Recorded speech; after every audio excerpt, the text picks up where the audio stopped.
স্বাগতম। আজ আমরা আলোচনা করব একটি গভীর সাহিত্যিক ধারণা নিয়ে, ফাউস্টিয়ান বার্গেইন বা ফাউস্টের চুক্তি। এই ধারণাটি মানব ইতিহাস এবং সাহিত্য জুড়ে এক পরিচিত বিষয়, কিন্তু এর মানে কি এবং কোথা থেকে এলো চলুন জেনে নেওয়া যাক।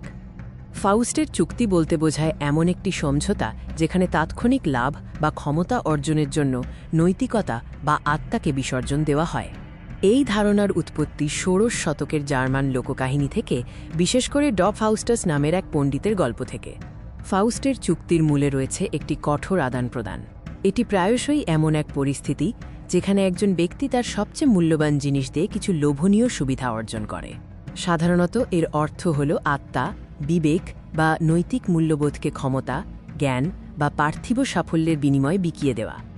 এই চুক্তিতে স্বল্পমেয়াদী লাভ বিশাল মনে হতে পারে, কিন্তু এর চূড়ান্ত মূল্য অত্যন্ত ভয়ঙ্কর এবং মারাত্মক হয়ে থাকে। সাহিত্য ও পৌরাণিক কাহিনীতে এর অসংখ্য উদাহরণ পাওয়া যায়। ফাউস্টের গল্পই এর প্রধান উদাহরণ, যা পরে গেটে, গর্টো এবং মার্লো এর মতো লেখকদের দ্বারা চিত্রিত হয়েছে। এগুলো প্রায়শই শয়তানের সাথে চুক্তি হিসেবে দেখানো হয়, যেখানে চুক্তির মাধ্যমে পার্থিব সব ইচ্ছা পূরণ করা হয়, কিন্তু তার বিনিময়ে ফাউস্টকে চিরতরে নরকের আগুনে জ্বলতে হয়। ফাউস্টের চুক্তি মূলত মানুষের সীমাহীন লোভ এবং প্রলোভনের থিমকে তুলে ধরে।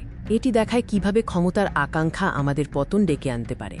তবে এই ধারণাটি কেবল পুরনো গল্পেই সীমাবদ্ধ নয়, বরং আধুনিক জীবনেও এটি বেশ প্রাসঙ্গিক। কর্মজীবন বা ব্যবসায় নৈতিকতা বিসর্জন দিয়ে দ্রুত সাফল্যের জন্য যখন আমরা আপোস করি, তখনই আমরা এক আধুনিক ফাউস্টের চুক্তিতে প্রবেশ করি।